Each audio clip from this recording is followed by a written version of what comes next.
Kung kayo naadyayahan ng isang kilalang tao, bantog na tao, at kanyang tinipo ng kanyang buong pamilya, ang kanyang mga kasambahay, upang ikaw ay mangaral sa kanila, anong gagawin mo? Anong sasabihin mo? Saan ka magsisimula? Na ito isang tanong sa atin, bawat Kristiyano, dapat tayong magbigay, mangaral, magbahagi, sapagkat tayo'y binahagi na ng Panginoon. Ngayon, kung hindi ka marunong magbahagi, masasabi natin, baka hindi ka pa nabahaginan. At kung ikaw'y nabahaginan na ng kaligtasan, dapat natin itong ibahagi sa iba. Dahil kung hindi, dapat mo itong isuko. At ito ang nangyari sa buhay ni Pedro at ni Cornelio. Na si Cornelio na isang taong moral, relihiyoso, mapanalanginin, mapagkawang gawa, tumutulong sa kapwa, at ang kanyang ginagawang pananalangin at paggawa ng kabutihan ay umakyat sa langit bilang alaala sa harapan ng Diyos. Ngunit, hindi siya naligtas dito. Kailangan niyang makapakinig ng mensahe. Kaya ang sabi ng anghel sa kanya, Cornelio, ipasundo mo si Pedro at siya ang magsasabi sa iyo na kailangan mo upang ikaw ay maligtas 10 ng iyong sambahayan. At ito ang ating paksa ngayong umaga, nahahanguin natin sa Acts chapter 10, sa panghuli nating bahagi ng ating serye tungkol sa buhay ni Cornelio, kung paano natin ibabahagi o ipapangaral ang Ebanghelyo. Paano natin i-share ang ating pananampalataya, ang ating kaligtasan. Sapagkat dapat bawat Kristiyano ay marunong mag-share, marunong magturo, marunong magbahagi ng kanyang pananampalataya dahil ito'y utos ng Panginoon sa lahat ng mananampalataya. Ngunit paano? Saan ka magsisimula? Anong sasabihin mo una? At dito po sa ating babasahin, ituturo sa atin ang 4 na paraan. Buksan natin Acts chapter 10 verse 34 hanggang 43. Ganito ang sabi. Nagsimulang magsalita si Pedro at kanyang sinabi, tunay ngang naunawaan ko na walang kinikilingan ng Diyos, kundi sa bawat bansa, ang sino mang may takot sa Kanya at gumagawa ng matuwid, ay kalugod-lugod sa Kanya. Nalalaman ninyo ang salita na Kanyang ipinadala sa mga anak ng Israel, na ipinangaral ang magandang balita ng kapayapaan sa pamamagitan ni Jesucristo. Siya'y Panginoon ng lahat. Nalalaman ninyo na ipinahayag ang salitang iyon sa buong Hudiya, simula sa Galilea, pagkatapos ng bautismo na ipinangaral ni Juan. Kung paanong si Jesus na taga Nazaret ay binuhusan ng Diyos ng Espiritu Santo at ng kapangyarihan. Kung paanong naglibot siya na gumagawa ng mabuti at nagpapagaling ng lahat ng mga pinahihirapan ng dyablo sapagkat kasama niya ang Diyos. Mga saksi kami sa lahat ng mga bagay na ginawa niya sa lupain ng Hudiya at sa Jerusalem. Siya'y kanila ring pinatay ng kanilang ibitin siya sa isang punong kahoy. Siya'y muling binuhay ng Diyos sa 3 araw at siya'y hinayaang mahayag, hindi sa buong bayan, kundi sa amin na hinirang ng Diyos bilang mga saksi na kumain at uminom na kasalo niya pagkatapos na siya'y mabuhay mula sa mga patay. Sa amin pinagbilin niya na mangaral sa mga tao at sumaksi na siya ang itinalaga ng Diyos na maging hukom ng mga buhay at ng mga patay. Siya ang pinatutuhanan ng lahat ng mga propeta, nang bawat sumasampalataya sa Kanya ay makakatanggap ng kapatawaran sa mga kasalanan sa pamamagitan ng Kanyang pangalan. So ito pong siping ito ay nabubuod po tungkol sa pagbabahagi ng Ebanghelyo. Kaya ang ating tema, paano ibahagi o ipangaral ang Ebanghelyo? Tayo'y manalangin. Panginoon, salamat po sa umagang ito sapagkat tunay na kaaya-aya ang araw na ito na iyo po'y tinalaga na kayo po'y aming katagpuin sa isang banal na pagsamba, sa Espiritu at katotohanan. Salamat po na sa tuwing kami po'y nagkatipon, kasama namin kayo sa katauhan po ng banal na Espiritu upang tulungan kaming sumamba sa inyo, upang tulungan kaming umunawa ng inyong mga salita, upang tulungan kami paano namin ito maipamuhay, maisagawa sa aming pong mga buhay bilang pag-ibig namin sa inyo. Sapagkat yun ang sinabi ninyo, ng sino mang nag-iingat ng iyong salita at nagsasagawa, ito sila ang nagmamahal sa inyo. Kaya maraming salamat po, Panginoon. Patuloy niyo kaming turuan, liwanagan ng pangunawa ng iyong espiritual na salita. Itong aming dalangin sa pangalan ng Panginoong Hesus. Amen. Pangangaral o pagbabahagi ay kayang gawin ng sino mang tao. Alam natin yan. At yan ay sinabi sa Philippians chapter 1 verse 15 to 16. Nang sabi ni Pablo, marami ang nangangaral ng Ebanghelyo dahil sa inggit. At hindi lamang sa inggit kundi dahil sa pagpapaligsahan. Ngunit ang panghuli ay ginagawa dahil po sa tamang layunin. At nagagalak si Pablo kahit na sa ganung klase ng mga layunin ay naipangaral si Kristo. Sa katunayan, marami rin nangangaral ng mga kampon ng dyablo. Gaya na sinabi sa 2 Corinthians chapter 11 verse 13 to 15 na itong mga apostol na nagpapanggap na sila ay mga lingkod ng Diyos, ngunit ang kanilang layunin ay upang iligaw ang mga tao. Dahil hindi katakataka, dahil maging si Satanas ay nagpapakitang isang anghel. Kaya ang tanong natin, paano tayo makatitiyak kung tamang ebanghelyo ang ating napapakinggan at kung tamang ebanghelyo ang ating ibinabahagi? Tandaan natin, isa lamang ang ebanghelyo. There is only one gospel.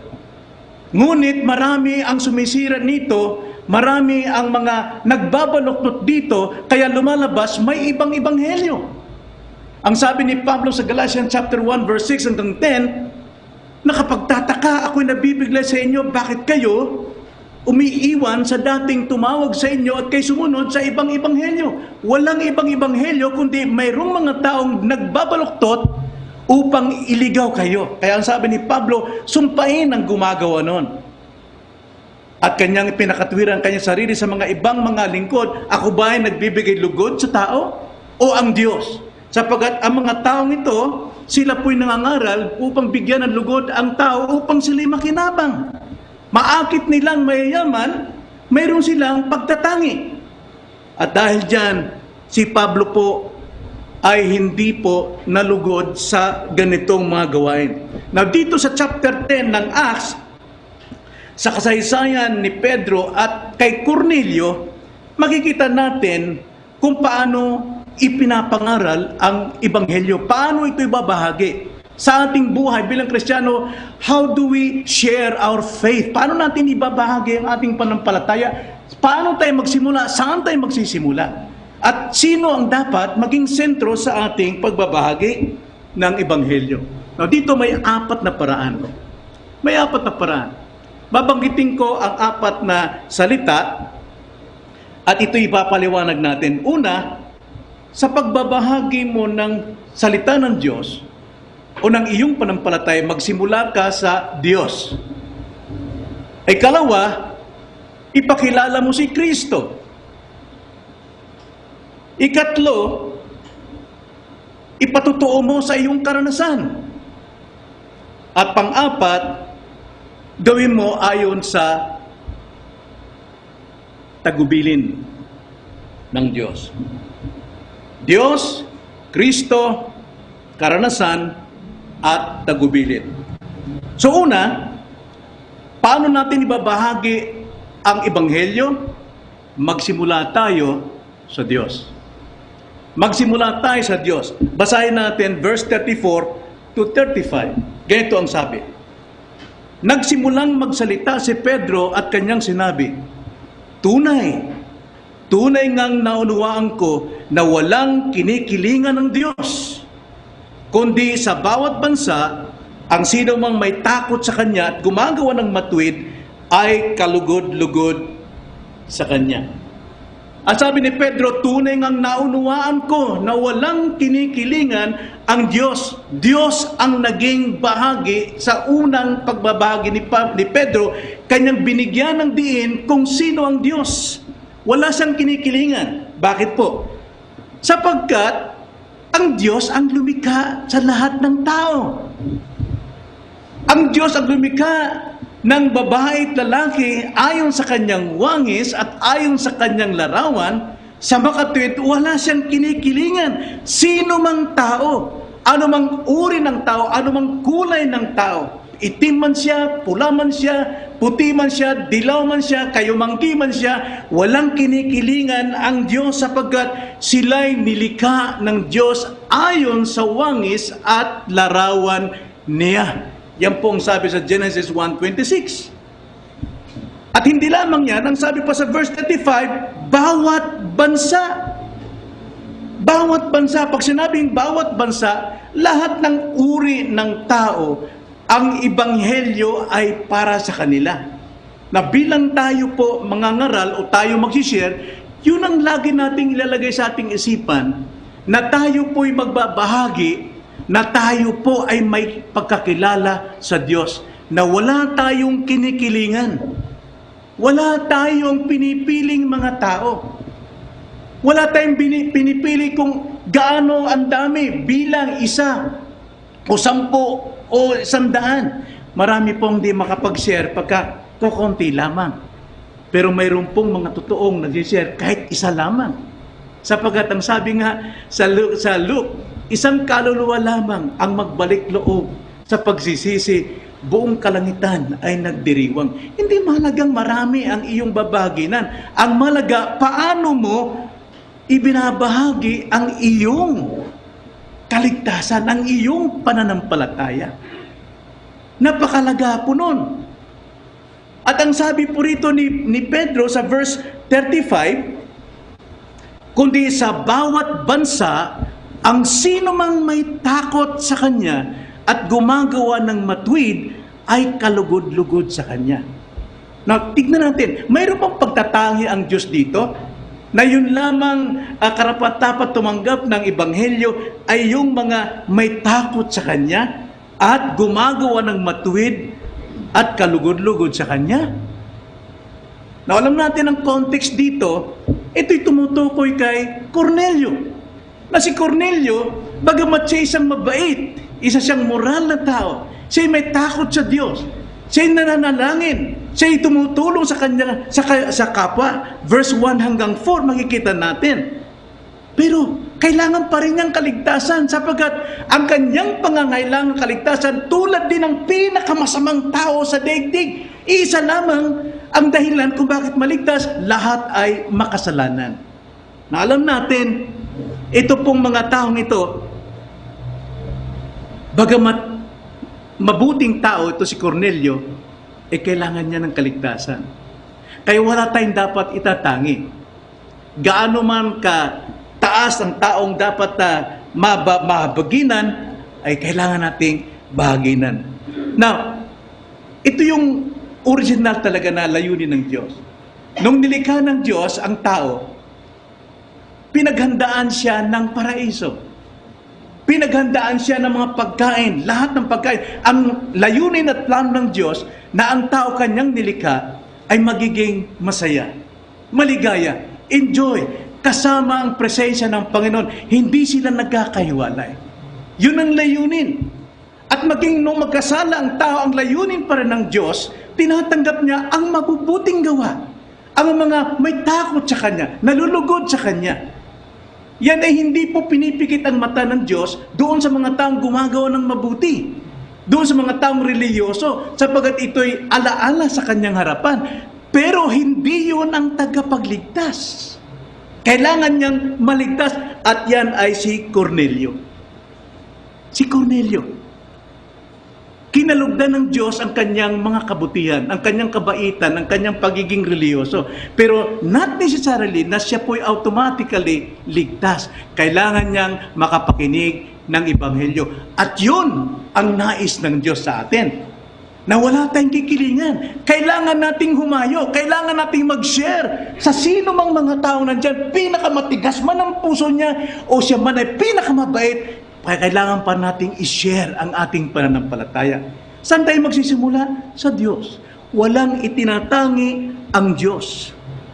At ang Diyos dito ay nagtakda po ng tagapagligtas. Verse 36, ang sabi, nalalaman ninyo ang salita ng na kanyang ipinadala. Yung salitang ipinadala. Alam naman natin yung salitang Ebanghelyo at alam natin John 1:1, sa simula pa lamang ay salita at ang salita ay kasama ng Diyos. Ang salita ay Diyos.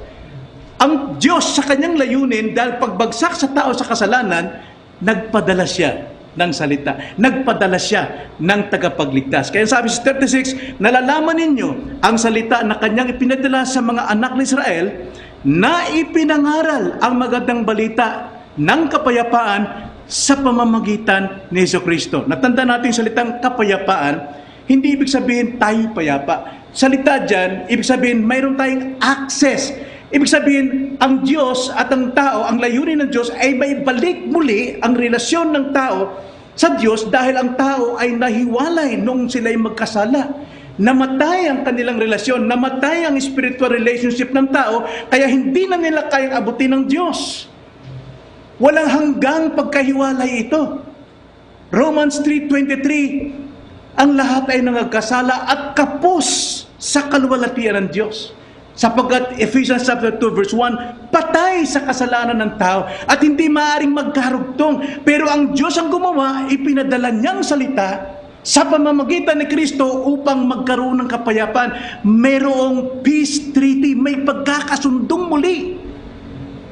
Kaya nga, makikita natin, ang Diyos ang nagtakda ng kapayapaan, ng pagkakasundo upang may sauli muli ang kanilang relasyon. Kaya ang sabi sa John 3:16, gayon na lamang ang pag-ibig ng Diyos, isinugo niya ang kanyang bugtong anak upang sino mang sa kanya'y sumampalataya ay hindi mapapahamak.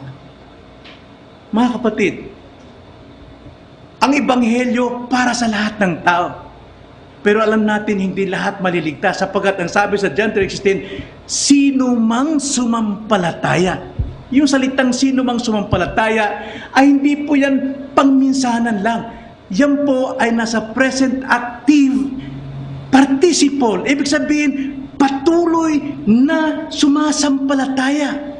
Patuloy na sumasampalataya, siya yung magkakamit ng buhay na walang hanggan. Hindi po once and for all, once saved, always saved. Kanya nga, yun po ang layunin ng pangangaral ng Ebanghelyo, magsimula tayo sa Diyos. Ngayon, dahil nagtakda ang Diyos ng salita o si Kristo, ikalawa nating dapat ibahagi pagdating sa Ebanghelyo, ipakilala si Kristo. Ipakilala si Kristo. 36-38. Ganito ang sabi. Nalalaman ninyo ang salita na kanyang ipinadala sa mga anak ng Israel na ipinangangaral ang magandang balita ng kapayapaan sa pamamagitan ni Jesucristo. Siya'y Panginoon ng lahat. He is the Lord of all. Now, take note po dyan salita yan. Lord of all, Panginoon ng lahat. Ibig sabihin, Panginoon ng lahat ng Panginoon. Yan po dapat ipakilala natin sa mga tao kapag tayo po ay nagbabahagi o nangangaral. Christ-centered. Verse 37, nalalaman ninyo na ipinahayag ang salitang iyon sa buong Hudiya, simula sa Galilea, pagkatapos ng bautismo na ipinangaral ni Juan. Kung paanong si Jesus na taga Nazaret ay binuhusan ng Diyos ng Espiritu Santo at ng kapangyarihan kung paanong naglibot siya na gumagawa ng mabuti at nagpapagaling sa lahat ng mga pinahirapan ng dyablo sapagkat kasama niya ang Diyos. Tanda natin, yung pong magandang balita ng kaligtasan na si Kristo ang Panginoon sa lahat ay ipinangaral pagkatapos ng bautismo ni Juan. Sapagkat ang pangangaral ni Juan Bautista ay kapatawaran o pagsisisi sa pamagitan ng bautismo. Well, totoo, maliligtas at mapapatawad sila. Pero hanggang saan? Kailangang maipangaral si Kristo sapagkat si Kristo ang magbautismo sa Espiritu na siya magpapanatili ng ating kapatawaran at ng ating kaligtasan. So nakita natin dito, ipinakilala si Kristo. Unang-una, siya ang Panginoon ng lahat. Ibig sabihin, walang ibang pangalan sa silong ng langit na ibinigay ng Diyos sa ikaliligtas ng lahat ng sumasampalataya. Walang Panginoon o tao o anumang institusyon nagsasabi, ako ang daan, ang katotohanan at ang buhay upang makarating sa Ama. There is only one Savior. At yan ang dapat natin ipakilala sa ating pangangaral, sa ating pag-share ng ating pananampalataya. Ang sabi dyan, ipinangaral ito una sa mga Hudyo. Doon sa Galilea. Doon ipinakita at pagkatapos nito ay sa lahat at dito nga kay Cornelio sa mga hintil. Bakit po? Balikan natin ang Romans 9 verse 4 to 6. Itong paliwanag ni Pablo, bakit po umabot doon sa mga hintil? Ganito ang sabi, sila'y mga Israelita, yung mga Hudyo, nasa kanila ang pagkukupkup at ang kaluwalhatian at ang mga tipan at ang pagtanggap sa kautusan at ang pagsamba at ang mga pangako. Nasa kanila lahat. Nasa kanila lahat. Yung pangako ng Diyos, yung kaligtasan. Sa verse 5, ang sabi, sa kanila ang patriarka at sa kanila nagmula ang Kristo ayon sa laman na siyang nangingibabaw sa lahat. Diyos na maluwalhati magpakilanman. Ang sabi diyan, siyang nangingibabaw sa lahat, Lord of all, God eternal. Then verse 6, subalit, hindi sa ang salita ng Diyos ay nabigo. Makapangyarihan ang salita ng Diyos. Pero hindi lahat ng Israel na ito, bagamat nasa kanila na, ay naligtas. Kaya sabi diyan, hindi dahil sa nabigo ang salita, sapagkat hindi lahat ng buhat sa Israel ay kabilang sa Israel. Ni hindi rin dahil sila'y binhi ni Abraham ay mga anak silang lahat, kundi kay Isaac tatawagin ang iyong binhi. Now, kung atin pong titignan, kadalasan ginagamit pong evangelism yung John 1:12. Anong sabi sa John 1:12? Ang sino mang tumanggap at sumampalataya kay Jesus ay binigyan ng kapangyarihan na maging anak ng Diyos. Ang tanong ko sa inyo, ito rin ba ang dapat nating gawin na tanggapin natin si Jesus? Context. Verse 11 noong John. Anong sabi ron? Si Jesus ay naparito sa kanyang sariling bayan, ngunit walang tumanggap sa kanya. Israel na sila. Nasa kanila ang ebanghelyo, nasa kanila ang lahi, pero hindi tinanggap si Jesus.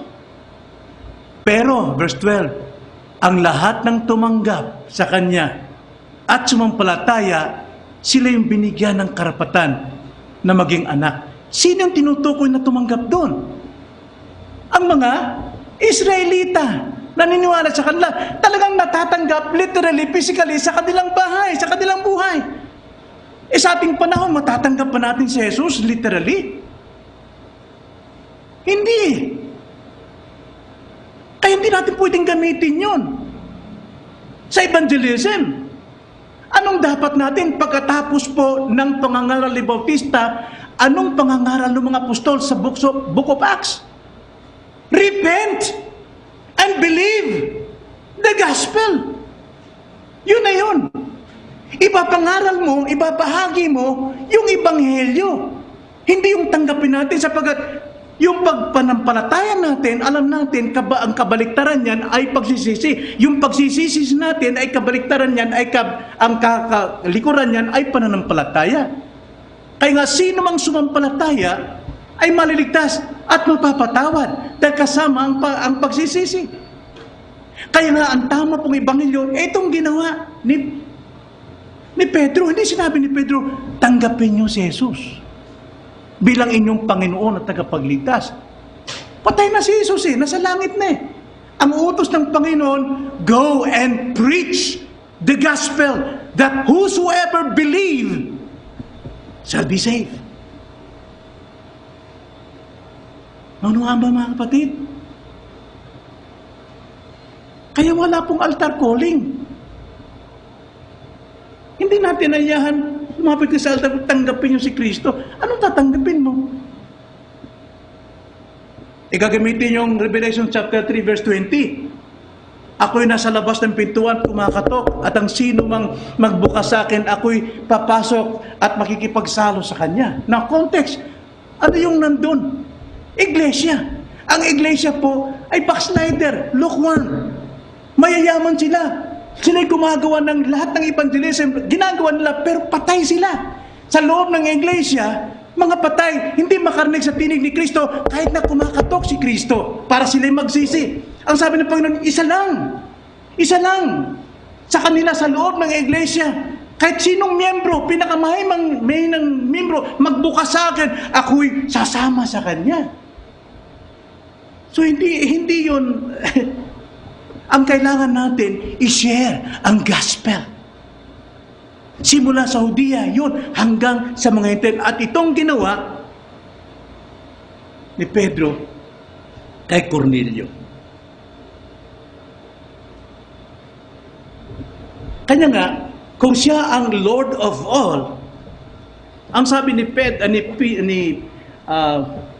Paul sa 1 Corinthians 2, verse 1 and 2, ating basahin.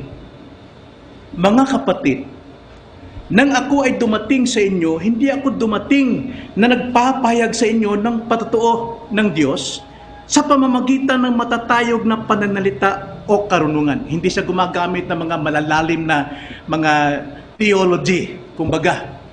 Hindi yun ang mahalaga Ang mahalaga, sapagkat aking ipinasyang walang anumang malaman sa gitna ninyo. Ano? Maliban na si Jesucristo at siya na pinako sa krus. Ang sabi ni Pablo, ayaw kong gumamit ng malalalim na salita, ang kailangan kong maunawaan ninyo si Jesucristo sa simpleng pamamaraan. Na ano pong tinutukoy ni Pablo rito? Wala na ba siyang ibang topic malibang kay Kristo at ang kanyang crucifixion? No! Ang ibig sabihin ni Pablo, anumang paksa, anumang topic, saan topic, dapat mauwi kay Kristo na siyang muling nabuhay sa ikaliligtas ng sasampalataya sa Kanya. All subjects, all themes, anumang doktrina dyan dapat mauwi kay Kristo sapagkat si Kristo ang dapat makilala, sapagkat si Kristo ang tagapagligtas. Hindi po ang kabutihan ang magliligtas, hindi po ang mabubuting gawa ang Savior, hindi po ang pinag-aralan ng Savior, hindi po ang kataasan ng iyong ng buhay ay Savior, hindi ang mahilig sa doktrina. Marami pong mahilig sa doktrina, magagaling sa doktrina, pero hindi nila kilala si Kristo. Sapagkat ang doktrina, hindi yan ng Savior. Only Jesus Christ, the Lord of all, ang siyang Savior. At dapat yun ang ating i-share.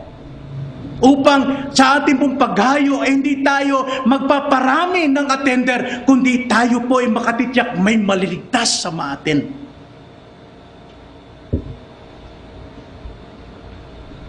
nakasentro palagi kay Kristo ang ating share. Magpatotoo man tayo, gaya ng utos ng Panginoon sa isang gatherings na inalihan ng isang katerbang demonyo sa kanya, gustong sumama kay Jesus Christ dahil siya'y napinalaya na, pero sabi ng Panginoon, bumalik ka sa iyong bahay, sambahayan, sa Decapolis, at sabihin mo sa kanila kung anong ginawa sa iyo ng Panginoon. So dapat sa ating pagpatotoo, testimony natin, si Kristo ang sentro. Christ-centered ang ating pangangaral. Then ikatlo, sa ating pag-share ng gospel. Una, saan tayo magsimula? Sa Diyos. Walang kinikilingan ng Diyos. At ang Diyos ang nagtakda ng tagapagligtas. Kaya ikalawa, ipakilala natin si Kristo. Ngayon, paano natin papatunayan ito? Nakilala natin si Kristo. Ito'y sa ating sariling karanasan. Tingnan niyo ang sabi ni Pedro, verse 39 to 41. Mga saksi kami. Kita niyo? Yung pa lang. Sinasabi na ng mga apostol, saksi kami. Alam namin, nadama namin, tinanggap namin si Jesus. Kasama kami ni Jesus. Lahat ng turo ni Jesus, narinig namin. Alam namin, kami bumagsak. Kami ang nagkasala. Pero pinalakas kami ni Jesus, pinatawad kami ni Jesus. Saksi kami. Ang sabi dito, mga saksi kami sa lahat ng mga bagay na ginawa niya. Sa lupain ng Hudiya at sa Jerusalem, siya'y kanilang pinatay ng kanilang ebidensya sa isang punong kahoy. Saksi rin kami sa kanyang kamatayan. 40. Siya'y muling binuhay ng Diyos. Saksi kami ng kanyang muling pagkabuhay sa ikatlong araw. At siya'y hinayaang mahayag. Siya po'y nagpakahayag sa mga tao, pero hindi sa lahat, ang sabi sa 41. Hindi sa buong bayan, kundi sa amin na hinirang ng Diyos bilang mga saksi na kumain at uminom, nakasalo niya pagkatapos na siya'y mabuhay mula sa mga patay. Dito pinatunayan ni Pedro kay Cornelio na siya ngayon tamang tinawag. Tamang tao na magbahagi ng salita ng Diyos na makapagliligtas sa kanila sapagkat kilala niya ang Diyos. Kilala niya si Kristo. At saksi siya sa biyaya ni Kristo. Batay sa karnasang kaligtasan ng mga ngaral, pinapatunayan ang kanilang pangangaral. Maraming mangangaral, magagaling magsalita, pero wala talagang relasyon kay Kristo. Wala pang nangyari sa kanila. Kaya may kita mo, nagpaparami lamang ng bilang. Hindi po nagtitiyak na mayroong maligtas. Sapagkat ginagamit ng Diyos mismo ang ating sariling patotoo. Ang sabi ni Kristo roon sa taong inalihan ng demonyo, sabihin mo sa kanila kung anong ginawa ng Panginoon sa iyo. Ipatotoo mo ang iyong buhay. Tatakan mo ng iyong testimony ang iyong gospel na itinuturo. The same with preachers. Maring magaling tayo magsalita, pero kung wala kang personal relationship kay Christ, hindi ka paligtas. Bagamat ikaw ay makapagtuturo, makapagpapaliwanag ng salita ng Diyos, pero hindi yan makapagliligtas sa iyo. Saksi sila sa muling pagkabuhay. Nagpakita sa kanila. Ang sabi nga ni Pablo sa 1 Corinthians 15 verse 1 to 6. Ngayon mga kapatid, ipinaalala ko sa inyo ang magandang balita na ipinangaral ko sa inyo na inyong tinanggap. Bakit? Kilala si Pablo na siya naman ninyong pinaninindigan. Na sa pamamagitan nito, kayo ay ligtas. Hindi sinabing kayo ay tumanggap kay Jesus. Kundi kayo ay ligtas dahil sila ay sumampalataya. Kung matatag ninyo itong panghawakan. Nakita nyo? Kung matatag ninyong panghawakan. Hindi sinabing kung matatag ninyong pinanghawakan once and for all, you are saved. No. patuloy na pinangahawakan. Patuloy na lumalago sa kanyang buhay kabanalan. Patuloy na pinangahawakan. Malibang kayo ay sumampalataya ng walang kabuluhan. Bakit? Faith without works is dead. Kung hindi mo nakikita sa inyo, sa inyong buhay na pagbabago, hindi kayo makapag-share ng gospel, hindi nyo alam, teka muna, baka hindi ka pa nakatanggap. Pero kung nakatanggap ka na, kung hindi mo binibigay, hindi mo binabahagi, isuko mo na sa Panginoon. Isuko mo na. Sabi ni Pablo rito sa verse 3, sapagkat ibinigay ko sa inyo, una sa lahat, ang akin ding tinanggap, na si Kristo ay namatay para sa ating mga kasalanan, ayon sa mga kasulatan, at siya'y inilibing at muling binuhay na ikatlong araw, ayon sa kasulatan, at siya'y nagpakita kay Cephas, pagkatapos ay sa 12, pagkatapos ay nagpakita siyang minsanan sa mahigit na 500 kapatid, na ang karamihan sa mga ito ay buhay pa hanggang ngayon, bagaman ang mga iba'y namatay na.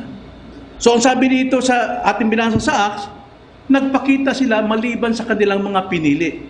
Pero ang sabi ni Pablo, hindi lang doon sa 12, kundi doon pa sa marami. May 500 pa.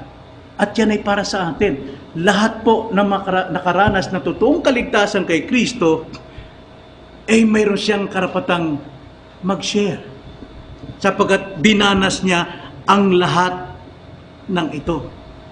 Kaya nga isang preacher, naranasan niya ang muling pagkabuhay, muling kapanganakan. 2 Corinthians 5:17. Ang sino mang na kay Kristo isang bagong nilalang. Makikita mo, wala na yung dating buhay, dating ugali, dating kasalanan. Namamasdan, araw-araw, nagbabago. Well, nagfi-fail, pero progressively nagbabago. At yan ay napapatunayan sa ating pangangaral, sa ating pag-share. Maliban lang kung di mo kilala ang tao na iyong babaginan, baka maniwala na sa iyong sasabihin. Pero not necessarily, ang Diyos ay nalulugod sa iyo. Pero kung aalamin mo siya, kung sino siya, lalong titibay ang pangangaral mo. Then, pangapat, sa pagbabahagi ng Ebanghelyo, una, dapat magsimula tayo sa Diyos, ipakilala si Kristo, ilapat sa ating karanasan, at sumunod tayo ayon sa tagubilin. Verse 42 to 43. Sa amin pinagbilin niya na mangaral sa mga tao at sumaksi na siya ang itinalaga ng Diyos na maging hukom ng mga buhay at ng mga patay. Siya ang pinatutuhanan ng lahat ng mga propeta na ang bawat sumasampalataya sa Kanya ay makakatanggap ng kapatawaran sa mga kasalanan sa pamamagitan ng Kanyang pangalan. Ang sabi ni Pedro, sa amin ipinagbilin na ipangaral sa mga tao. Pero ang sabi ni Jesus Christ sa Matthew chapter 16, verse 15 to 16, hindi lamang mga apostol, kundi lahat ng alagad. Matthew 28:19 to 20, hindi lamang mga apostol, kundi lahat ng alagad. Kapilang tayo ron. Acts chapter 1 verse 8, sila magiging saksi mula Judea, Jerusalem, Samaria, at sa buong daigdig. At ngayon nakarating na sa mga Gentiles, sa kay Cornelius. Kaya ito'y palawak ng palawak. At gagawin natin ito dahil ito ang tagubilin sa atin ng Panginoon. Tagubilin sa lahat ng mananampalataya na dapat tayong magpatotoo ng ating pananampalataya. Kung hindi ka pa nakapagsimula, tanda mo lang, magsimula ka sa Diyos, ipakilala mo si Kristo, patunay mong totoong nangyari ito sa iyo, at ikaw ay sumusunod sa utos ng Panginoon. Ipinagbilin ito sa iyo. So sa ating pagtatapos, mga kapatid, dito po, matututunan natin ang natutunan ni Pedro. Ang sabi ni Pedro sa verse 34, napatunayan ko. Ibig sabihin, ngayon lang natuto si Pedro na ang ebanghelyo ay para sa lahat. Akala nila sa Hudyo lang, sapagkat ang Hudyo at Hintil may mabigat na alitan sila sa isa't isa. Pero ngayon, ang sabi ni Pedro, natutunan ko ngayon na ang ebanghelyo ay para sa lahat at walang kinikilingan ng Diyos. Walang kinikilingan ng Diyos. Walang binibigyan ng lugod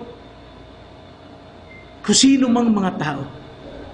Isa lang dapat layunin natin, na tayo po ay bahagi sa pagliligtas nitong mga taong makasalanan at hindi yung tayo po ay makatanggap ng ating interes sa kanila. Either sikat, hanga, pera, kabantugan, hindi yan ang layunin natin. Ang layunin, sundin natin ang tagubilin ng Panginoon na dapat tayo'y mangaral sa mga tao. Ituro ang gospel ayon sa kalooban ng Diyos at sa itinakda ng Diyos na walang iba kundi si Kristo. At tayo po ay magturo at mangaral ayon sa ating totoong karanasan. Ipangaral natin. Tayo'y manalangin. Panginoon, maraming salamat po sapagkat kayo po ay nagturo sa amin ngayon kung paano po kami maging kabahagi ng iyong kaharian. Nang iyong kaharian ay maligtas ang sino mang sumasampalataya kay Jesus. Paano sila makakasampalataya kung wala pong nangangaral? At paano po mangangaral kung wala pong totoong ligtas na nangangaral? O kay ganda ng mga paang nagdadala ng mabuting balita alang-alang doon sa mga taong nasa kadiliman. Kaya nga po, Panginoon, sino pong maaring manampalataya sa aming balita? Yung pong mga taong itinalaga ninyo sa kaligtasan at sila makakatanggap ng panampalataya sa pamamagitan ng aming pong pangangaral tungkol kay Kristo. Ito ang simula ng muling pagkabuhay, muling kapanganakan na makatanggap ng panampalataya at pagsisisi tungo sa buhay. Kaya maraming salamat po, Ama, sa biyayang ito na aming natutunan ngayong umaga. In Jesus' name we pray. Amen.